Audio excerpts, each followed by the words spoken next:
ఏపీలోని town planning విభాగాల్లో రెండో రోజు ఏసీబీ సోదాలు జరుగుతున్నాయి. ఎల్ఆర్ఎస్, బీపీఎస్, వీఎల్టీ రిజిస్టర్లు నిర్వహించడం లేదని సోదాల్లో ఏసీబీ అధికారులు గుర్తించారు. కొన్ని ప్రాంతాల్లో బిల్డింగ్ ప్లాన్స్ ను కారణాలు లేకుండా నిలిపివేయగా కొన్ని ప్రాంతాల్లో ప్లాన్ కు విరుద్ధంగా నిర్మాణాలు జరిగినట్లు గుర్తించింది.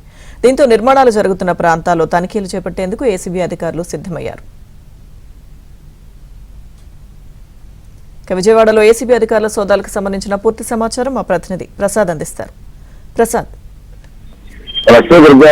నుంచి రాష్ట్ర వ్యాప్తంగా ఏసీబీ అధికారులు కార్పొరేషన్ లోని టౌన్ ప్లానింగ్ విభాగంలో ఆకస్మిక తనిఖీలు చేయడం చర్చనీయాంశంగా మారింది.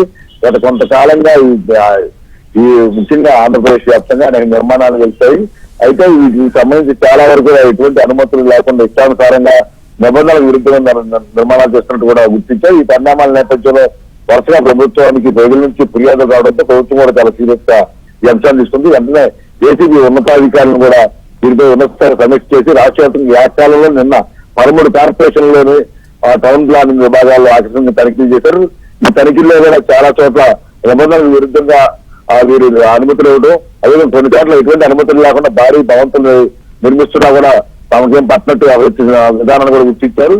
ఇక ముఖ్యంగా ఎల్ఆర్ఎస్ అంటే లేఅవుట్ రెగ్యులేషన్ స్కీము, అదేవిధంగా బీపీఎస్ బిల్డింగ్ స్టెరిలైజేషన్ స్కీమ్, ఈ గతంలో అక్కడ కొన్ని నిర్మాణాలకి కేవలం 3 అంతస్తులు పర్మిషన్ 4 అంతస్తులు చేసుకున్నప్పుడు అటువంటి వారికి ఇటువంటి వెసులుబాటు ప్రభుత్వం కల్పిస్తూ ఉత్తర్వులు జారీ చేసింది. దీన్ని అడ్డం పెట్టుకుని ఇప్పుడు 5, 6, 7 అంతస్తుల భవనాలకి, అదేవిధంగా 10 రోడ్ల భారీ అపార్ట్మెంట్లు కూడా నిర్మాణం చేస్తా ఉన్నారు. ఈ పరిణామాల నేపథ్యంలో ఇప్పుడు ఏసీబీ అధికారులు ఈ అంశాలపై దృష్టి పెట్టారు. ప్రస్తుతం విజయవాడలో నిన్న కార్యాలయంలో అనేక రికార్డులు కూడా స్వాధీనం చేసుకున్న ఏసీబీ అధికారులు ఇప్పుడు క్షేత్రస్థాయి నుంచి కూడా పర్యటిస్తా ఉన్నారు. ఎక్కడైతే వారు ఈ అక్రమ నిర్మాణాలు గుర్తించారో ఆ ప్రాంతాల్లో బృందాలు ఏర్పడి ఆ భవనాల ఫోటోలు తీసుకుంటామని అక్కడికి వెళ్ళి ఆ ఇంటి యజమానులకు కూడా ఏ అనుమతులు ఇస్తున్నారు, ఎంతవరకు కట్టిన అంశాలపై కూడా క్షేత్రస్థాయిలో పరిశీలన చేస్తా ఉన్నారు.